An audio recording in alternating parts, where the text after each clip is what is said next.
evening, everybody, and welcome back to another episode of the Australian Herpetoculture podcast. Tonight I am riding solo without Jason. He's been stuck at work, but tonight we have Fryzie Ernesty with us from Fryzie Hoppers. How are you doing, mate? Yeah, good, mate. Excellent. Yourself? Very good after a few technical issues there. Glad to have got it back up and running, but yeah, that's the way it goes. Mate, what's been happening since our last chat? It seems like you've been up to a lot. Yeah, I've been pretty busy. So obviously the hopper business went live properly. It's been going for about 6 to 8 weeks off the top of my head. I've been absolutely smashed. I didn't think, I knew it was going to go well, but yeah, this has just exceeded my expectations. I probably need about 3,000 hoppers if you have them, mate. Send them my way. But I'm trying to grow. Yeah, well, I'm trying to grow as I'm building as well. So, you know, I always knew that was going to be a challenge, and I'm making adjustments. And look, things are looking up. I'll be able to offer, you know, better quantity soon. So people only have to pay the freight one time and make it a bit easier for everyone. Yeah. I've just imported a heap more cages, and yeah, I've hit the ground running as best I can because I know springtime is like this. I thought winter would have backed off a little bit, but no, it's gone the other way. It's gone the other way, I'm super happy about it. Like it's a great problem to have. But at the moment, I think I've got 31 back orders that I need to fill, and I just haven't been able to fill them, you know, for the last 2 weeks, and I'm catching up. But I should probably by, you know, within 3 weeks, all those orders will be filled, and now I'm taking on new orders as of next week, so I should be pretty good. It's awesome to see, you know, you've put in the hard yards to come out with a product that's so desperately needed in the hobby, which is just a variety of insects essentially, and you know you're nailing down that one particular species. But it's awesome to see people respond to it and give you the support and come back, you know, week after week. And obviously they want to try out this new thing. And, you know, I'm one person that's definitely tried them out after you sent me a batch of them. And, you know, hell, I'm convinced they're another thing to add into the arsenal as far as I'm concerned. Yeah, most definitely. And like to actually be able to watch, you know, your lizards hunt. Like I watched your Kimbo video where the Kimbo like arrow dived off the rock to get one. And my Kimbos do the same. Like they literally, you know, do backflips and jump and to me that's really rewarding, watching your animals, that natural behaviour where they turn into a predator and they're actually hunting. So I know they're a great food source for enrichment as well as, you know, the actual nutritional benefits of a grasshopper as well. Yeah. It was funny watching like the trigger in my Tristus's heads go off because I put like maybe half a dozen or something in that cage, and it took them a little bit to kind of figure it out. But like once they actually got a taste of the first one, they were like, "Oh man!" And they went searching for them after that. You know, they were like, "What's this new thing in here?" And like obviously, I was tongue feeding them just to try to make sure I was getting like shots for content and stuff as well. But yeah, at some stage, maybe when you got less back orders or whatever, I'll have to place an order. And as you said and you suggested, you know, just dump a whole bunch into an enclosure and just watch them go nuts for it. Yeah, well, that's where I've got to. Like, you know, with my Gillens and my Kimbos and that, I sort of grab a handful, you know, dust them up and then throw them in and just stand back and watch because I think that's the best way to do it. You know, watching them chase around and especially if you got a pair in there because, like, it's funny, my male Kimbo, he will actually let the female get, like, he'll get one and he'll just sit on that one while she's had, you know, 3 or 4. And then he knows he can eat again. It's pretty funny how they work. I wonder what that is. I wonder if that's just the hierarchy that they've worked out between those two that, you know, she's kind of, maybe she just gets a bit more cream of the crop. Maybe he knows that she needs it a bit more than he does. Who knows? No, I think if he wants a good Friday night, he'll let her eat. Yeah, true. Very true. So you're looking to expand, obviously? Yeah. Going through the second expansion now and looking for a building as such to to take it to that next level, and also segregate it from the reptiles as well.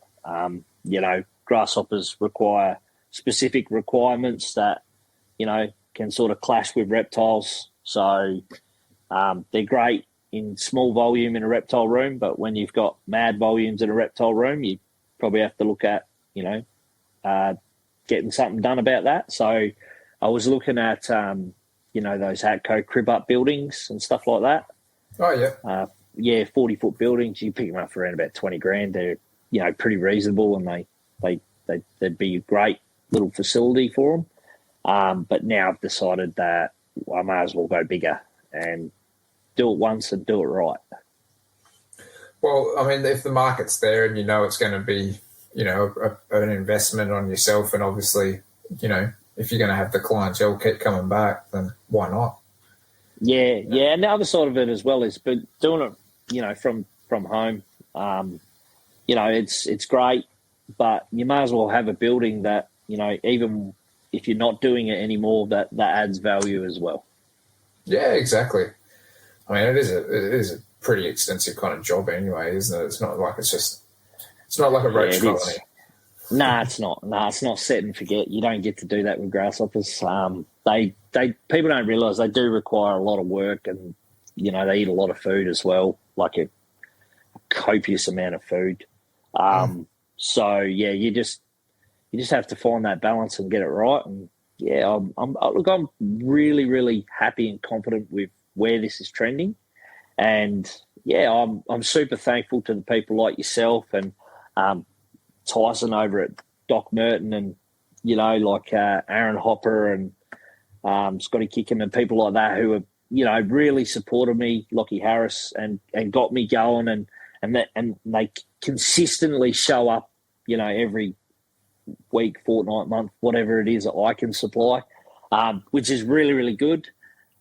And like I say, their animals are getting the direct benefits of, what I do. So that's pretty rewarding for me. There's nothing better for me to sit down and, log into Fryzie Hoppers, and then, there's a Prasinus eating one of my grasshoppers, or there's a wheeler eye, or a, Gillens, or, it just blows my mind. Yeah. That's kind of crazy to see how it's going. I know that after I posted that video, my inbox got absolutely flooded with people going, hey, where can I grab these and stuff? Because obviously you've kind of just tested the waters on Instagram at the moment as kind of like your main sort of place for people to place orders with you. But on the cards in the near future, I dare say you'll probably have a website and stuff. Yeah, hopefully. Most definitely. That's ideally the way this is trending and how it's going to go. I sort of didn't jump in and do the website straight away. I wanted to sort of test the market to see how good it was and if this was going to be sustainable. And now I know it is. Well, that's obviously the next step as part of the building process. I have been playing with the idea of, rather than a website, trying to make it more user-friendly with like an app, a Fryzie Hopper app or something like that, where you can have it on your phone. You can just log in, punch in your order, and it's done. I get the SMS through the app. I know exactly what you need, what you require, or I can tell you a rough arrival date like that. As technology is trending, websites are great. Don't get me wrong, they're fantastic. But, I like to do things a little bit differently, and I have been looking at maybe going down that road. Yeah, cool. I mean, it's definitely unique, and there's no reason why it wouldn't work, Everyone's got a million apps on their phones anyway, so... That's right. What's one more directly for your hoppers? Exactly. Don't even have to search it. You just got your app right there. Yep. Oh, wicked. Yeah, I mean, I'm definitely keen, probably not so much now because most of my stuff's shut down, but definitely keen come summer to really pump these guys up on them, hopefully, as long as it all goes well. But, yeah, I'd be keen to see some differences with, a breeding season under the belt with them, with some actual good big grasshoppers in them versus crickets and roaches and stuff like that. So it'd be cool to kind of have a comparison. Yeah, I kind of understand that they're, I know that they're expensive and they're sometimes food. I get it at the moment, but there's no one else doing this. There's no one else playing in this space. So it kind of that was what I worked out to, by the time I get them out the door, I worked out the cost and the rest of it and thought for this to be feasible, that's where I landed. And look, I'm pretty happy with the price point that they're at the moment. And I have no doubt that, you never know in 12 months' time when I'm producing, mass volume, like bigger volumes than what I'm doing now, I'd be pretty confident to say that there's no reason why the price can't come down. But at the moment, I've got a lot to grow and the supply is huge at the moment. So I'll just, and the demand outweighs the supply. So I'll just keep doing what I'm doing and trying to keep everyone happy in the hobby.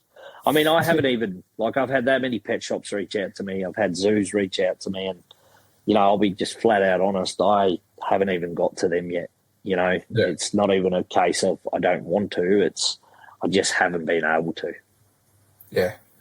And like I kind of alluded to a bit earlier too, like they're not a roach colony. They're not a set and forget easy thing that you can kind of do. Like you're actually pouring money into breeding these things. So it's not like it's, a carrot a week or something like that. It's a lot more than that. Yep, most definitely. Yeah. Well, regardless, I think they're going to be a mainstay here. So, super excited to see this just kind of watch and develop and grow from where it has. And, it's awesome to just know that you got the backing of the reptile community behind you too and a lot of interest there. Yeah, most definitely. And I'm super thankful for all my customers, my future customers and the reptile hobby for supporting this.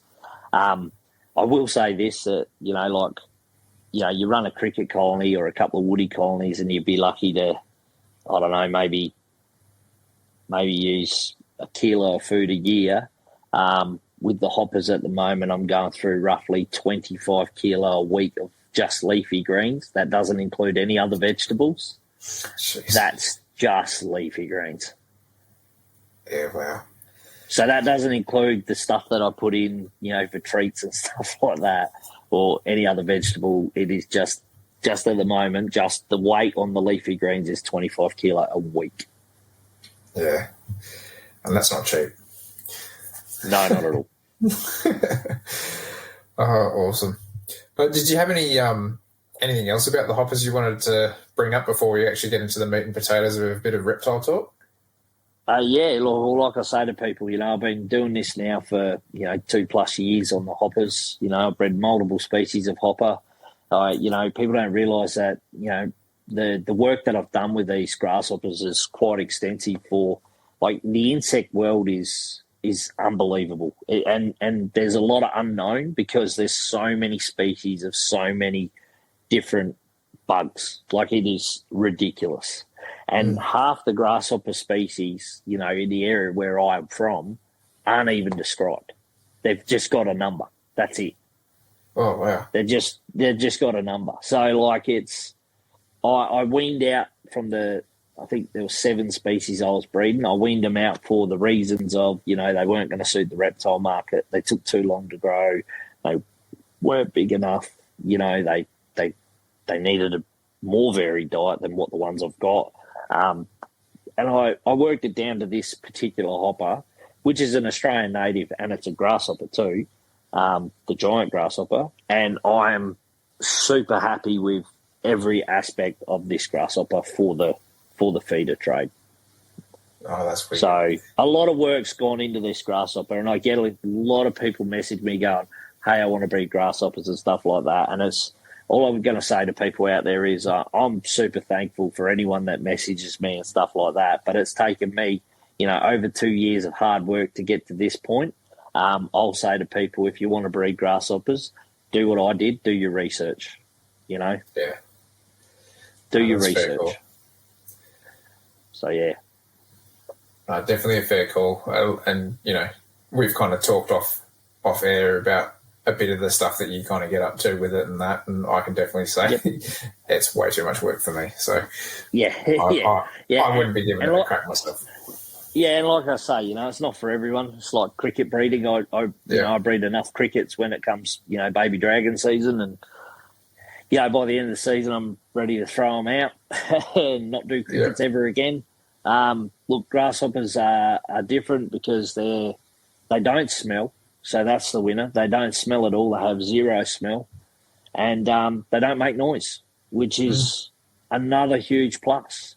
The only time they make noise is when a male's trying to mate a female and he flicks his legs. That's the only time. That's the only noise you get out of them. Well, I actually felt bad kind of feeding them off to a few of the animals. Some of those grasshoppers were bloody stunners. Like just the colours and the patterns on them.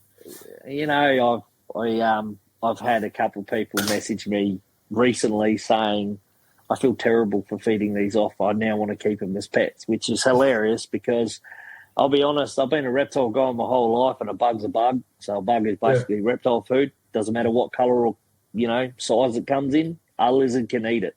But even I get some of these grasshoppers and I'm like, wow, that one's really different. Maybe I should try and line breed them ones, it's a different colour. But you got to realise that, like crickets and everything else, and grasshoppers are, pretty, they live in a pretty decent environment and they hatch out and they're all different colours because of the environment that they live in. And, some take green, yellow, brown, black, all different colours and varieties. Generally, it's the same grasshopper, same species at the end of the day.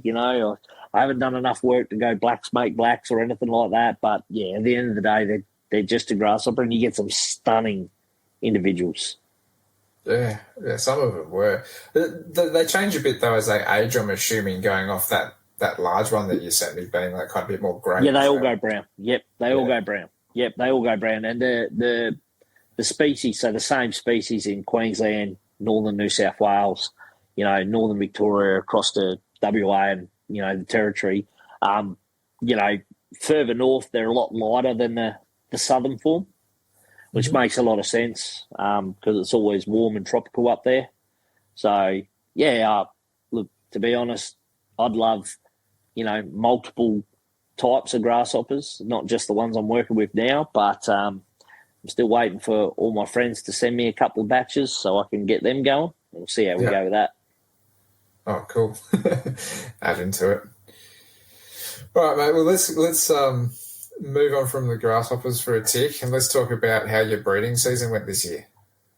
I probably had one of the best seasons I reckon I've ever had. I mean, I had an absolute bull terror last year, but I had a few, shit runs with certain species. This year, out of all the reptiles I had, 3 snakes didn't breed.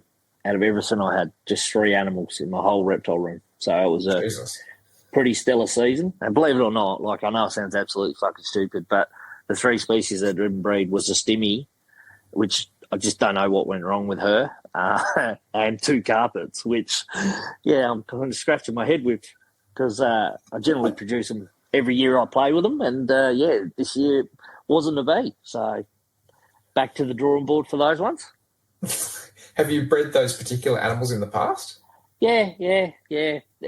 Generally every year they punch out a clutch. I do rest some of the Anateresia girls and, the carpets just by default this year I just got a clutch of slugs out of one girl, which she had 24 fertile eggs last year. So, I did change the male, so it could be him. And the other carpet did everything right but didn't do nothing. So, I'm guessing I pulled the boy a little bit too early. Probably got, a little bit over anxious and pulled him too early and was like, oh, shit. So, but that's breeding. You can't breed everything. You probably won't breed everything. But I gave it a good knock. Yeah. Well, it's not too bad if you only missed 3 clutches out of what you got down there. Yeah, I was pretty happy with it. Like I ended up, stack of Anateresia babies and it's probably some of the best Anateresia I've ever bred. So I was really happy with them. The monitors knocked it out of the park. The Kimberley Rock monitors she just paved the way. She's done an awesome job. The Brevicorder did a great job as well. The Brevies did a great job, so I was really happy with them as well. So, I was pretty stoked with how the season went. Punched out a heap of their little babies, which are baby monitors are so cute. They're I'll say this. I'll say this. I've bred a lot of reptiles in my life, and baby monitors are the hardest ones to sell. Yeah. They are the hardest ones to sell. They're so cute and they got so much personality for such a small lizard. Yeah, they do. They do. It's ridiculous. That's how hard it is to make that sale. You got to convince yourself in your own head, I might get another clutch or something, or you have a clutch and then you can sell them. So it's like, it's pretty funny how it all works. I've got a couple of Tristis at the moment that I haven't even advertised because I'm just like, you know what, I might keep them back. I'm like getting sucked in myself, and I'm like, I know I've got another clutch coming, but at the same time, I'm like, surely I can find room for 2 more lizards. It's pretty funny, like the way we live our lives. Our lives essentially evolve around reptiles. Every decision we make is reptile based. Yeah, it's hilarious. Like, people don't realise, you go to the shops and you're in the Tupperware aisle and you're looking for incubation containers or water bowls, or your wife just wants you out of the fucking shop. yeah. You're looking at it anywhere like that. Hey, like Bunnings is a trap. Landscaping place is a trap. Yeah. Nah, I feel you there. For sure. For sure. But I was pretty happy with the season I had, mate. It was probably one of the best I've ever had. What would you reckon was like your biggest success this season? The Kimberley Rocks. That was personal. I had a pretty rough run with them the season before. I was getting eggs. I was just not hatching them. It was the same old story as every other breeder. They just, I don't know, for some unknown reason, they weren't hatching. I started, feeding grasshoppers as a staple instead of just an every now and then food, and the fertility's been just out of control. On the brevies as well. Like, even and it's funny, like, because the brevies, they like grasshoppers because brevies are like pit bulls. They just kill any bug. If they don't even want to eat it, they'll just kill it. It's hilarious. But the grasshoppers, they're not super fans on like the grasshoppers, and I will take the pointy bits off the back legs of the grasshopper because they've got spines on their back legs. I don't do it for anything else. I only do it for the brevies. And like I say, one female had 7 fertile eggs, in 2 clutches, and they were, that was the first time she'd ever bred. And it's just, I can definitely say that that's been a game changer for my goannas for sure. Yeah. And the other side of it as well is that, like, my Kimberley Rock Monitor was a fussy feeder. She was one of the worst lizards I ever owned.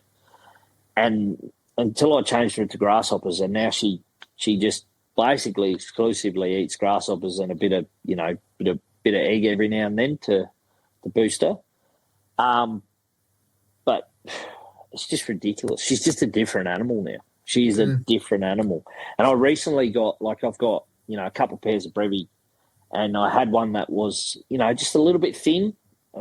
Wasn't my animal.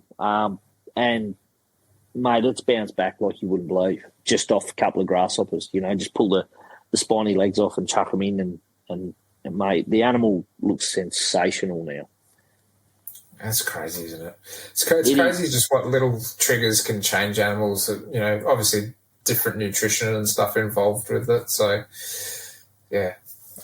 Well, the other side of it as well is, like, all the ex-breeders that are on the way out or, passing, I feed them to my blue tongues. Yeah, okay. Right?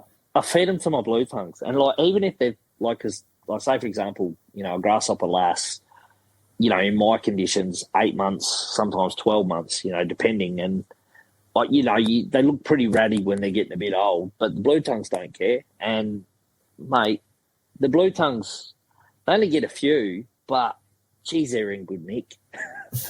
I think people make the mistake of overfeeding every reptile in captive trade. That's, I'm a firm believer in our animals are just generally too big.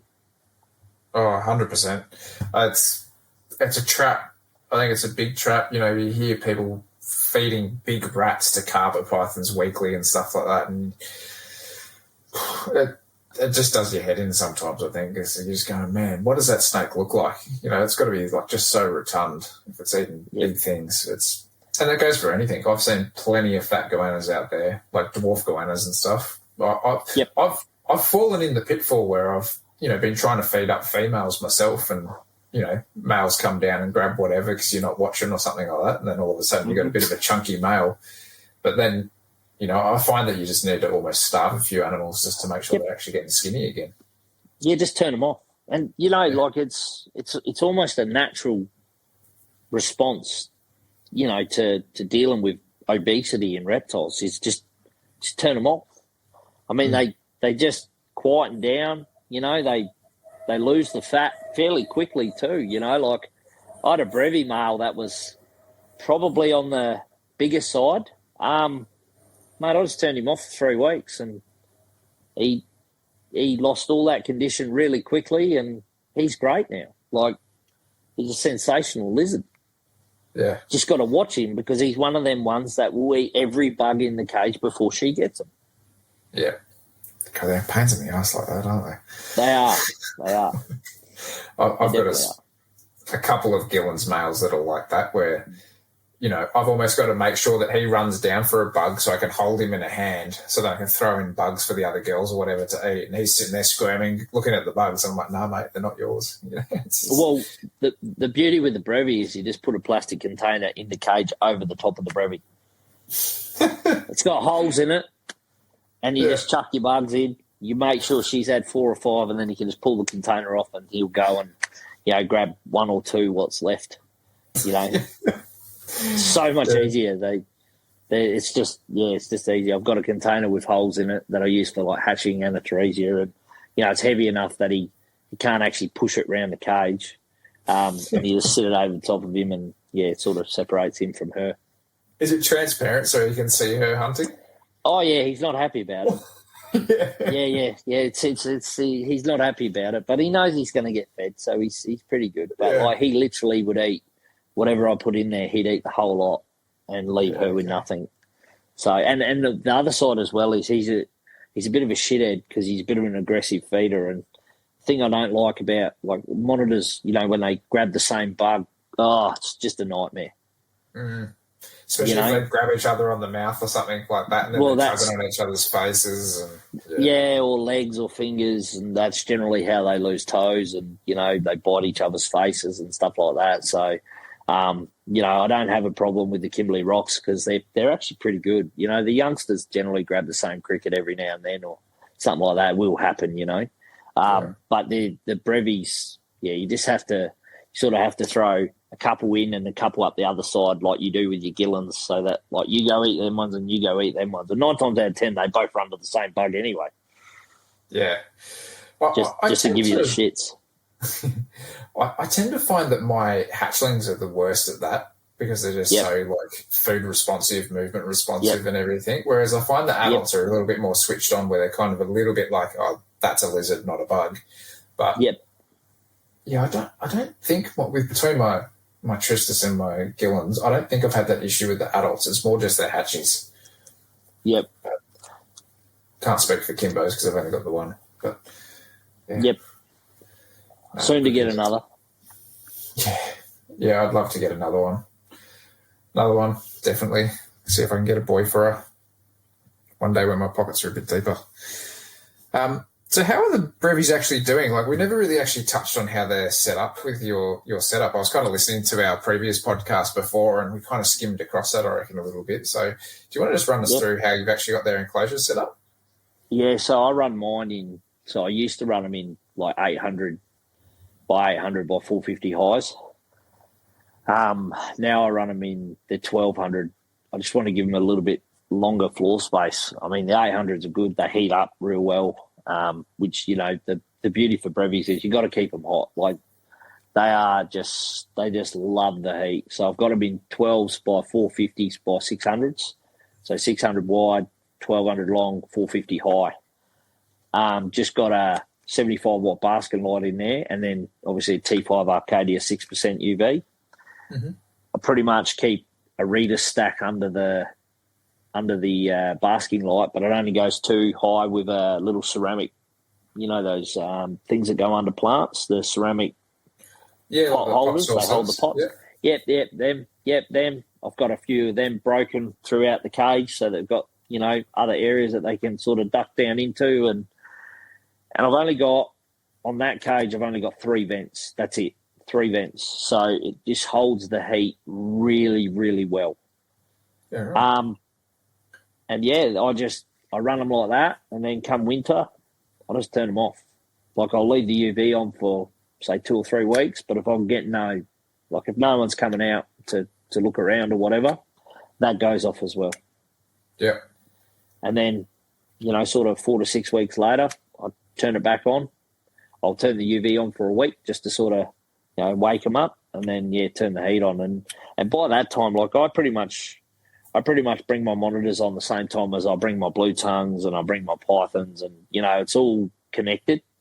Other people do it differently because they might have other species, but I sort of fire my blue tongues up in June, July to wake them up, like sort of end of June, start of July, and start cycling the blueies. So they're getting 24-degree daytime temperatures in July. Yeah. And the thing is, with all the monitor lights on, you don't have to do too much, and they're all ready to go anyway. And the monitors sort of start cycling end of July, sort of early August. You're starting to see, either clutches or action, and then they, I was lucky enough to repeat, the brevies a couple of times and the Kimbos, a stack of times, and I probably haven't turned my incubator off after this season. It'll be nearly 2 years. It just hasn't been switched off. So it's always got eggs in it. So it's a good problem to have, and I'm pretty happy. Yeah, I'm pretty happy. And I don't push these animals. They kind of do it themselves. I mean, the ambient room temperature would be cool enough that they don't have to do anything. But we had this late run of heat, which just triggered everything. Like we had a week of 30, and everything just woke up and went, right, let's go again. Yeah, so even up here, it was pretty warm for a while, and all of a sudden it was kind of like, maybe mid-March or something like that. Just all of a sudden it dropped off. It was just done now, but it was like that was pretty late. I felt to still be getting kind of really hot temperatures up here. It was 31 here yesterday. Oh, that's hot. Yeah, it was 31 here yesterday. 22 or something today, so it wasn't that. Yeah, no, it was 31 here yesterday. So you know what goannas are like. If it's hot and it's warm, they come out, they get a feed, and do what they do. And like I even said to a mate a week ago, the brevy males were trying the females again. Like that week of heat just triggered them, to go nuts essentially. Yeah. So we'll see if that comes of anything. And I'll know because the girls will be, starting to dig around, scratch around and whatnot. And, I was looking at one yesterday thinking, are you? Oh, maybe. So, I'll just leave their temps on. Like everything will be left on just to make sure that, there's nothing worse than turning the lights off and you've got a gravid lizard. You're just going to cause yourself issues. So I'll just sacrifice that extra 4 weeks and just, leave the lights on and go from there. Yeah, I mean, as long as you're vigilant on your lizards, which you are, you'll be able to tell whether it's needed or not, or if she drops a clutch, then after that you'll probably be able to turn it off for a bit. It's more problematic. It's more problematic, female reptiles, going into colder climates with, eggs in their belly. That just spells disaster.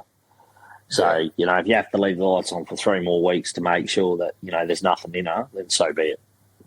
Yeah, that's not the end of the world. No, not at all. Yeah.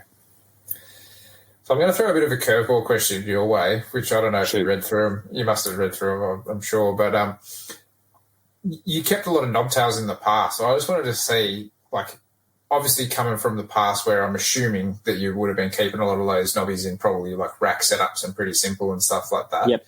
And nowadays you kind of go towards, or you lean towards kind of your more naturalistic setups and such. How would you go about keeping Nephrus asper nowadays compared to in the past? Well, I had Amy up until a couple of weeks ago. You got rid of them? I did. It was a hard decision. It definitely was. Basically, the animals I had were pensioners. They, had a good run, and I lost one of the females, and then, I ended up with, just a spare female. And, to me, I wasn't going to go through the rigmarole of getting another male and, you know, like I still thoroughly enjoy them, but, you know, with the grasshopper business taking off the way it has, you know, I've basically, you know, cut back sort of 60% of my reptiles. So I run way less animals now than I ever have. And I basically got rid of, like, I don't have anything in tub racks except for, like, I winter my blueies in tub racks. I definitely do. They live outside most of the year. But I do winter them in tub racks just because I've got more control over it, and I like to have that level of control. And it's easier in tub racks. But I would keep Asper in.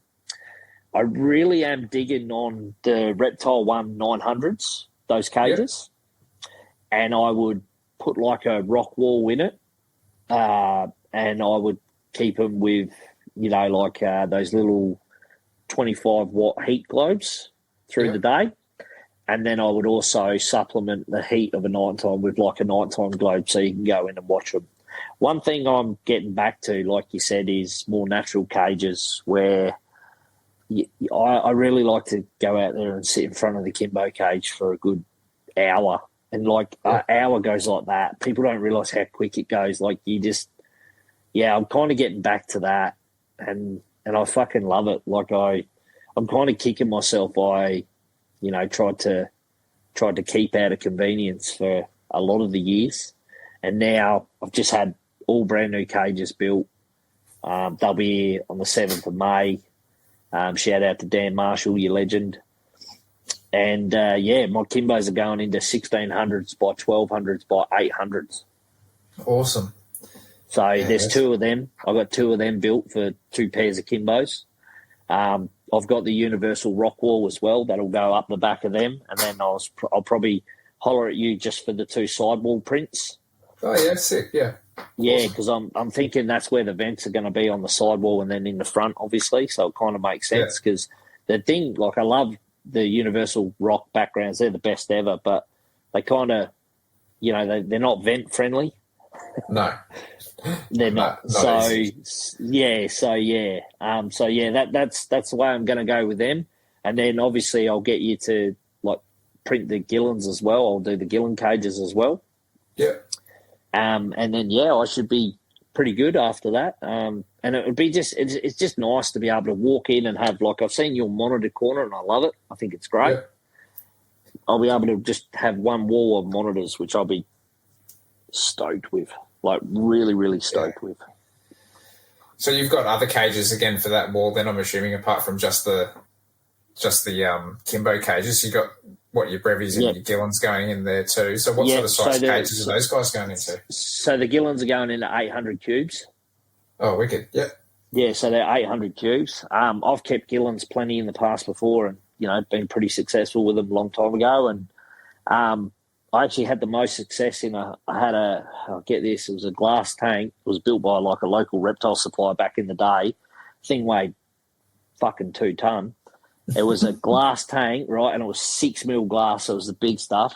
And it was 3 foot by 3 foot high by 3 foot wide. Yeah, right. Right. And it was a nightmare to move. Like, it was just, every time you carried the bus, you had 4 blokes under it. Yeah. But the Gillens did so well in that, and I just thought, well, the 1600s, 800 by 800 is exactly the size of that 16, so that works. So I just went, that's the only convenience I brought into those cages, but because I thought, well, they're going to have heaps of room, heaps of logs, and then I'll snazz them up and make it look decent. So yeah. Oh, wicked.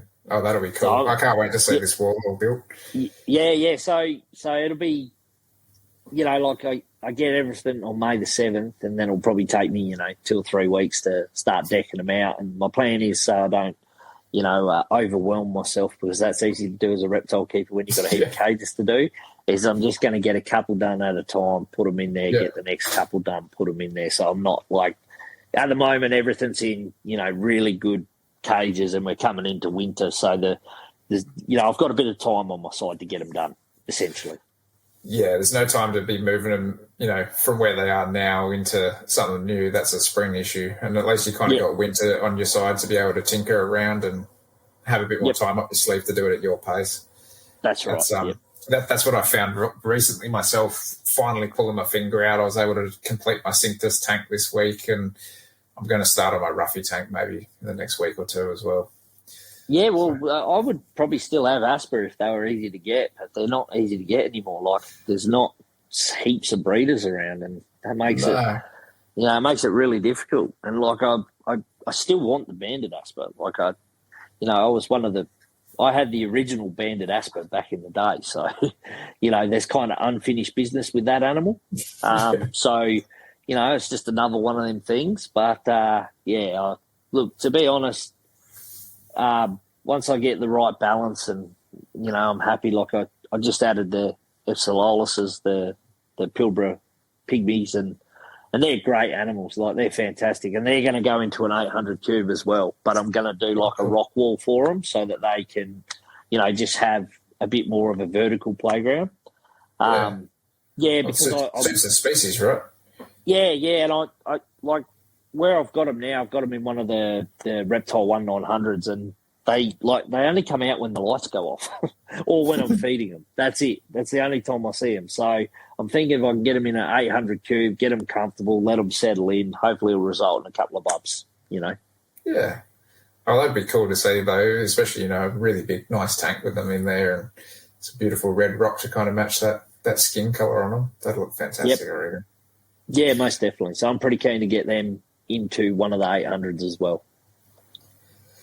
Yeah, I know it was a bit of a random question about the Asper. I just know of a friend that's potentially secured some, so I thought, maybe I'll get Fryzie's take on it as well, just what he'd do for it. They're great animals. They're my favourite. Like, Asper are my favourite nobby, hands down. Like, they were where it started for me. I read the old Cogger, the Bible, and I opened the page and there was that Asper from Rockhampton, and I was just like, holy fuck, I'm sold. Yeah, you need that. And then I reckon I rang every single person in the reptile hobby. Rob Porter, if you're listening, I apologise for all them years, and hounded the shit out of him until I got him. Yeah, I know what that's like. So you recently went on a trip over to WA as well for a bit of a herp trip. How'd that end up going for you?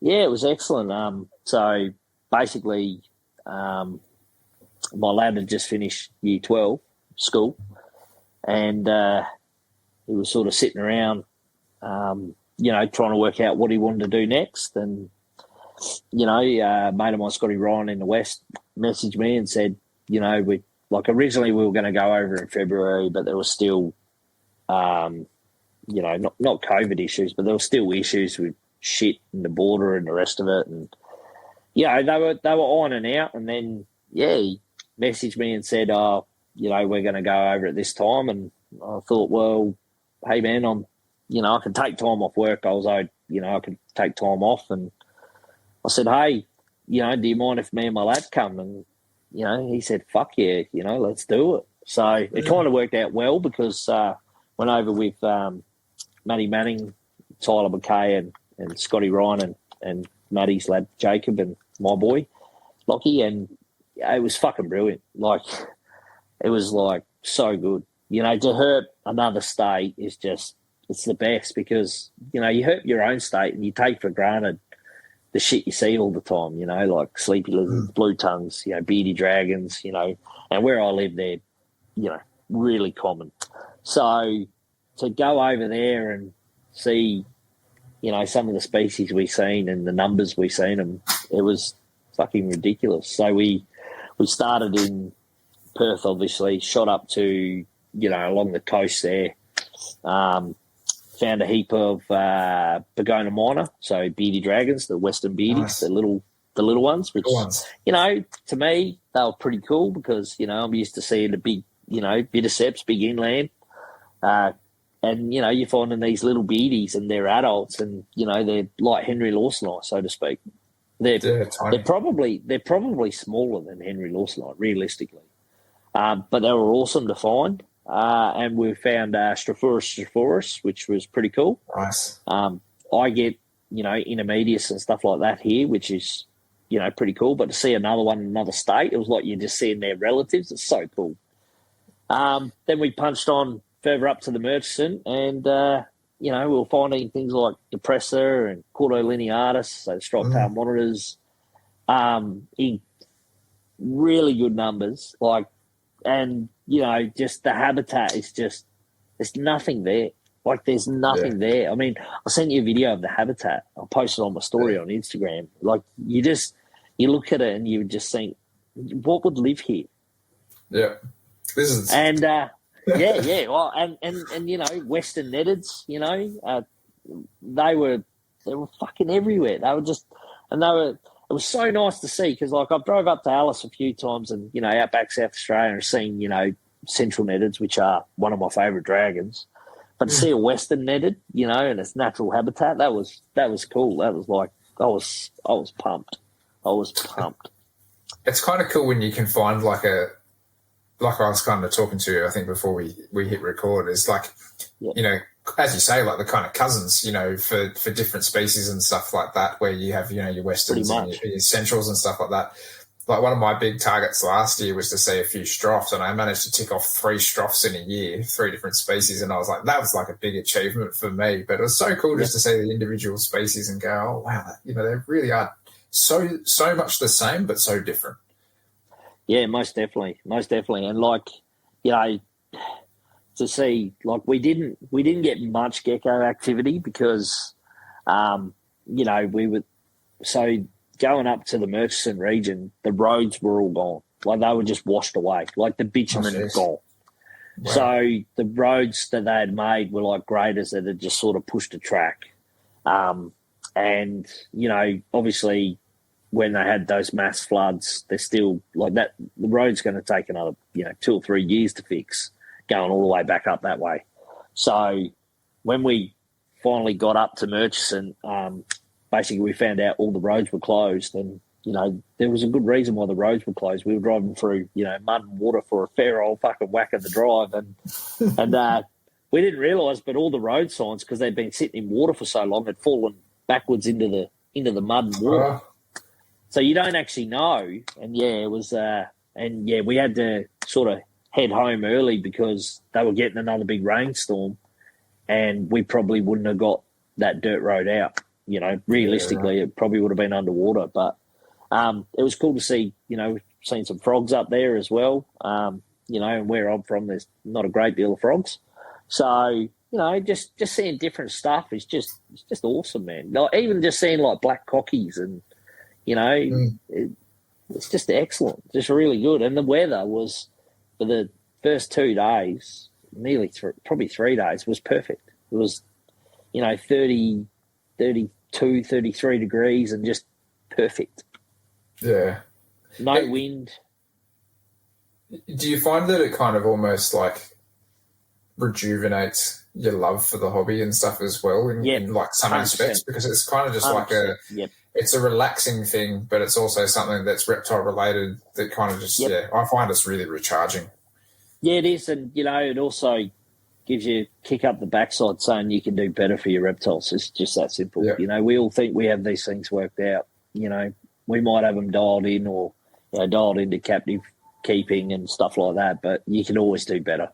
I'm a firm believer in if you've got the space, give it the space. I do understand that, when you're building, I've heard you talk about this walk-in Gillen's enclosure that many times, which would be absolutely amazing. It'd be a fucking nightmare to heat. I'm not going to lie. It'll probably run you a bigger power bill. That one room would run you a bigger power bill than all your reptiles. Yep. But, if you want it, you'll just do it. And, I made the decision that, so for my enclosures this year, I swapped a heap of babies, high-end baby Anatheresia, just to get them done. And it was the best thing I ever did because, it took all the stress out of building. It took all the time I didn't have. And someone else did it for me and did a fucking great job, which I'm super pumped with. And, yeah, man, I'm happy it's done. I've still got to put beds and, put the lights and shit in and, dial them in, which, that's great. But I have a new appreciation for some of the stuff I can throw in enclosures. We always chuck logs and shit in and go, oh, what if they don't come out? If they can get in, 9 times out of 10, they can get out.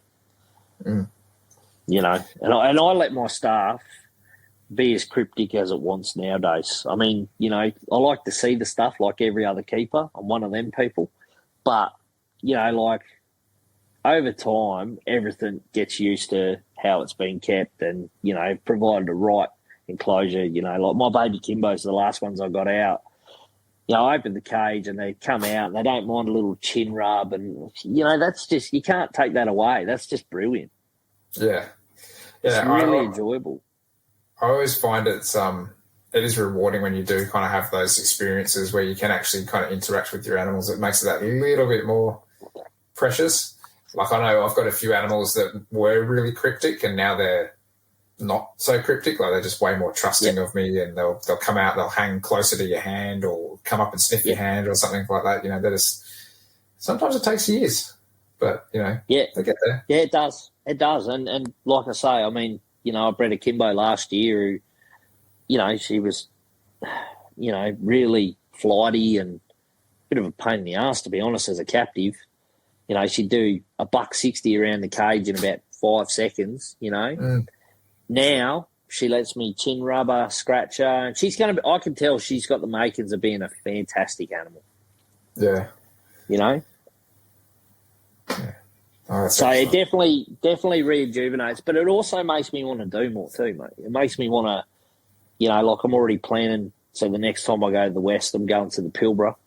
I'm going to go do the Pilbara, and I'm also looking at doing like far north Queensland as well, because I'm a desert person. I love the desert. Like, you know, that's me. The desert, I'm just desert. But I want to go to the rainforest just to see some cool shit.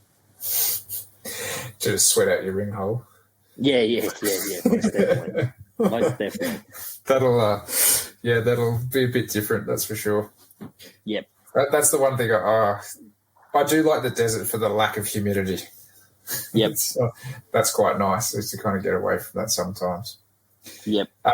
It is nice to kind of go out and see these critters in the wild, though. Like, yeah, I just remember my mind just absolutely churning when I saw that wild gill and I climbed, you know, 8, 9, 10 foot up in that tree like it was nothing. Yet here we are keeping them in 3 to 4 foot high boxes. I was like, man, you know, like obviously, as you say, you know, you can't always do those sorts of maximums and stuff, but if you can do more than what you're doing now, then why not? Yeah, always. And, you know, one of the best experiences I had in WA, besides spending the time with some really good mates and my lad, and, you know, letting him see, part of the world he's probably never going to see, you know, was we found this young cordo eating a grasshopper, and the grasshopper was as big as the cordo. And we just sat there and we watched him eat it. And I filmed it. I'll send you the video. I posted it on my story. But that just made the trip. You know, that and you know, finding depressor babies from this year that, you know, are, you know, sort of 4 centimetres. Tiny little things. Yeah, tiny as. But robust as all hell. Yeah. Yeah, stuff like that just makes it so worthwhile. Yeah, it's, you know, nobody's chasing around these lizards and telling them to eat something in between their eyeball size either out there, are they? Nah. This thing had a battle on his hands, and it was just, it was awesome to watch. You know, it was pretty cool. It was just one of them things where we just stumbled across it. Actually, Tyler stumbled across it and then called us over to have a look at it, and we were all just blown away by, you know, one, you know, his ambitions to get it down. Good job, mate. But he, you know, and he would have had to catch it on the wing as well, I'm guessing, because it was a good effort for a little goanna. Jeez. Bloody hell.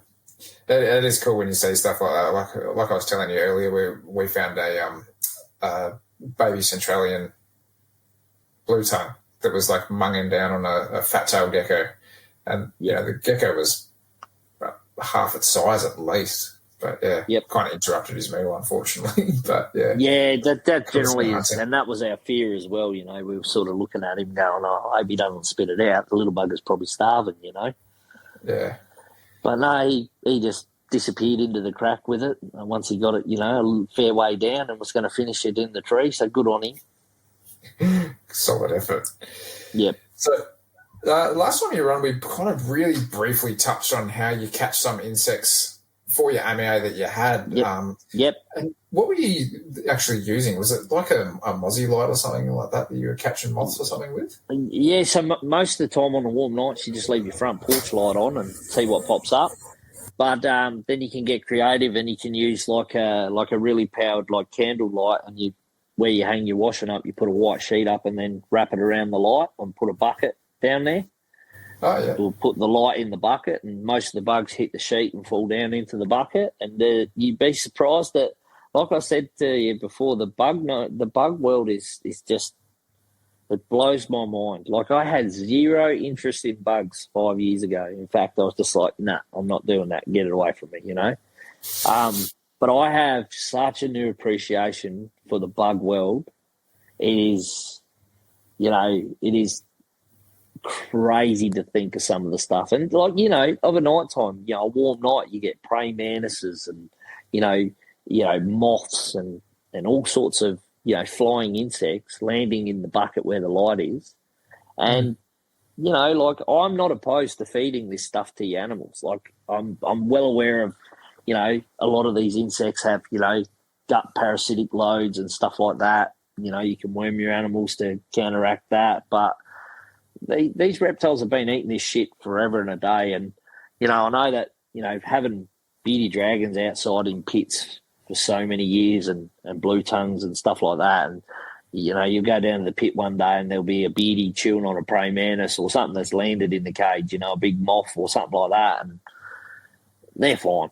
They're absolutely fine. So I'm a firm believer in, and, you know, there's a lot of people that have been in the hobby for a long time, like Danny Brown and people like that have been doing this for, you know, years and feeding whatever they can find. And I just think it's such a good food item to give your animals variety and a bit of, you know, natural prey source. So yeah, I was stoked with doing it. And the AMA, I used to watch them, you know, you get a big moth and they just go nuts for it. Like, they literally go full-blown ninja style. And like, I had a bit of a rocky outcrop in one side of the cage, and I had a few like flat slate tiles wedged in there so it couldn't come down on them and that. And yeah, you just get a new appreciation for watching your animals.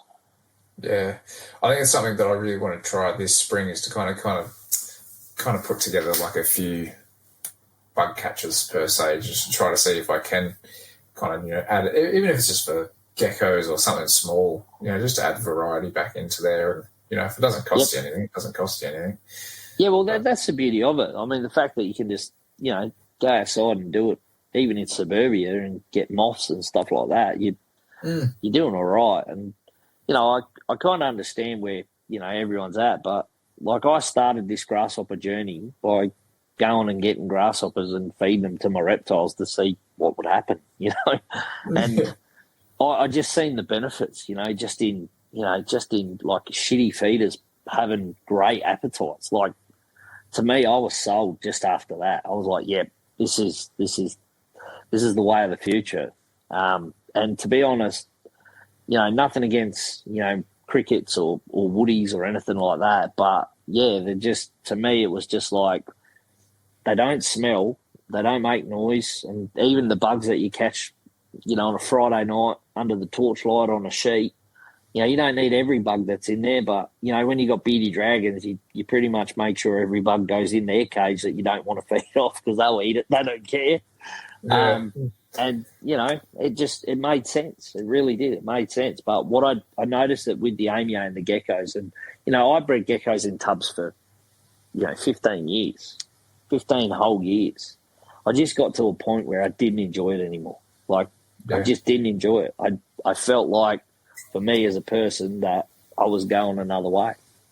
You know? Also, it's all learning and development, right? Like, we all find that niche or whatever we want to fit into or what we enjoy. And, like, for me, you know, I had racks and stuff for years, and I just found that, you know what, it was just a bit boring keeping an animal in there that you never see.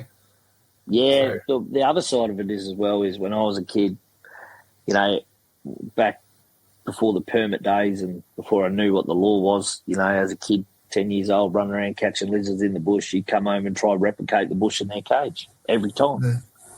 every time. I mean, I think we got, a little bit Americanized by, like the ball python industries and stuff like that. And, we brought it across to Australia with the carpets and, and Anateresia. And look, I'll say Anateresia are pretty good tub counterparts because the fuckers get out of everything. They really do.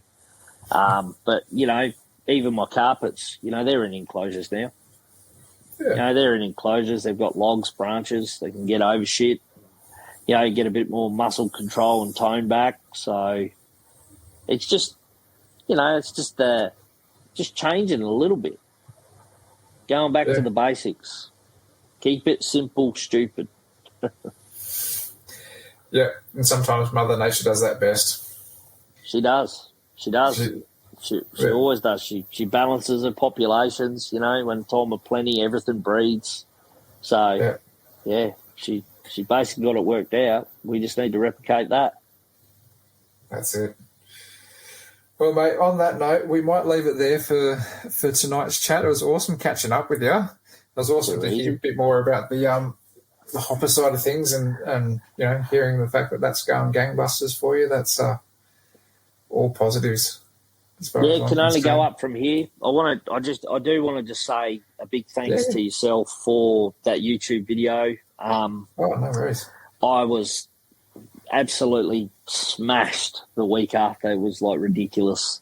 I do appreciate it. A massive shout out to all my customers and all my wonderful people out there in the reptile community that do back me. My plan is that if I can grow this the way I want to grow it, then I would be keen on maybe getting to expos with it as well. I'd have to work out how that works.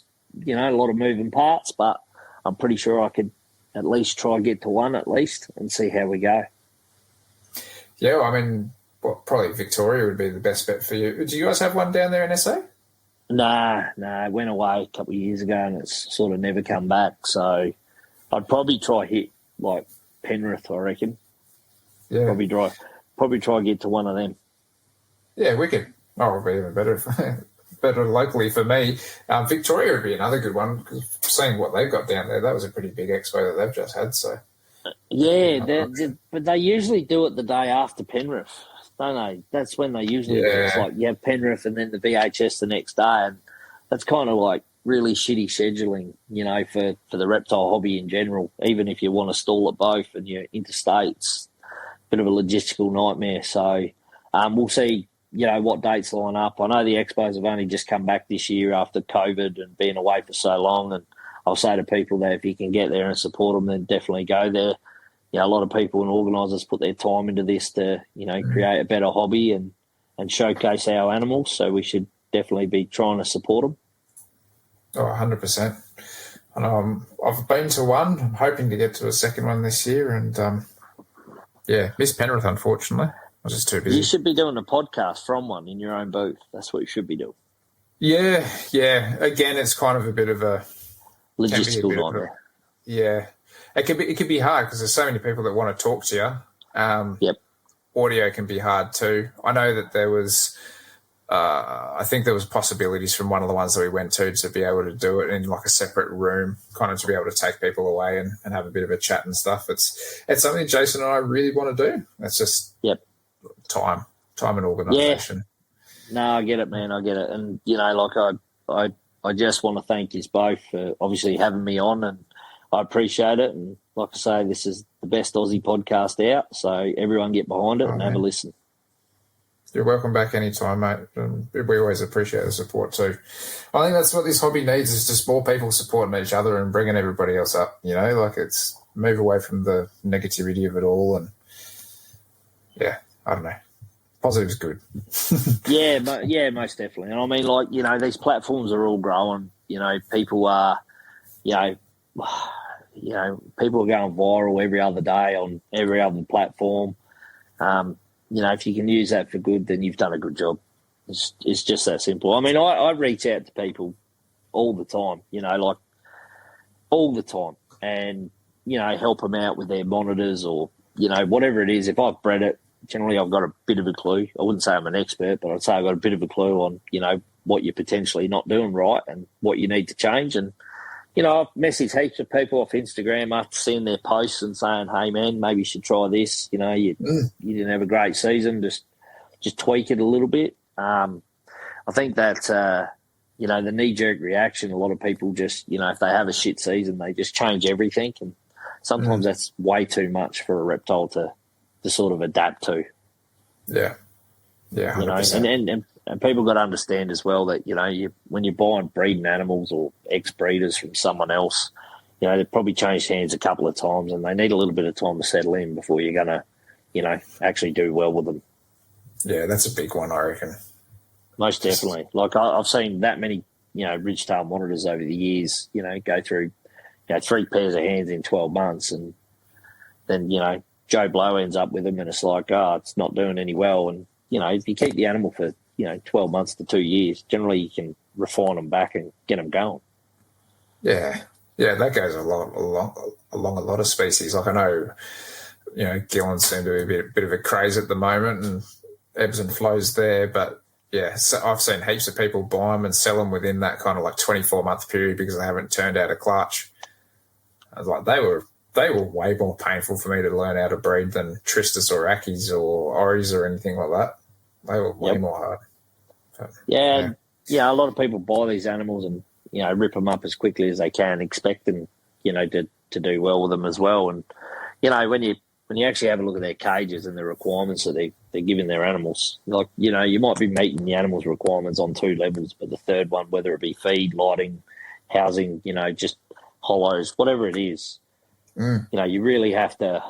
I just challenge everyone to, you know, with their reptiles to do better. You know, like my brevi cages are pretty simple, and they work. Like, they work. They've got enough space. You know, they're only, you know, 10 to 12 centimetres long, and they've literally got a football field they can run up and run down, and they do, you know, 300 times a day.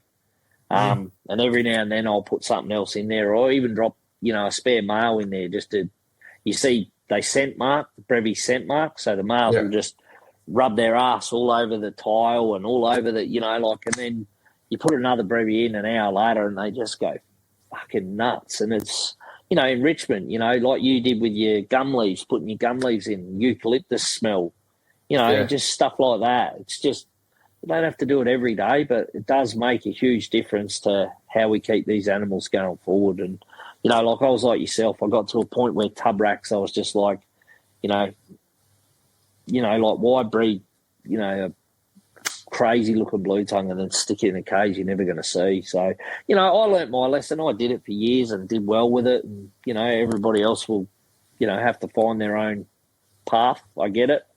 But yeah, I'm really happy with some of the enclosures I'm seeing, you know, some of the guys building enclosures nowadays, and some of the stuff that's going to be more accessible over the next 12 months to 2 years, you know, new businesses popping up, you know, Doc Merton, Habitats at Home, and, you know, a couple of the other enclosure builders. I've seen some crazy, you know, I've even seen Sydney Reptiles pump out some cracker cages with backgrounds and stuff like that in them. And, you know, there's a list that goes on, and, you know, I want to say everyone, but I think that, yeah, we need to just change it up a little bit and go back to not trying to keep 1,000 animals, but keep 10 really good ones and keep them well. Yeah. And downsizing the collection that I've got here is the best thing I ever did. Yeah, well, I'm still doing it now. Like, I'd be happy with, you know, like, obviously the carpets will go at the end of the season, and, you know, I'll go down to probably 8 Anateresia, which to me is perfect. It's a perfect number, maybe 10, and that's it. I don't need any more than that. I'll probably even reach out to Tyson for the Anateresia cage. I've got an idea where I think you can keep the bastards in, but they will find a way. Like, I'm no doubt they will find a way.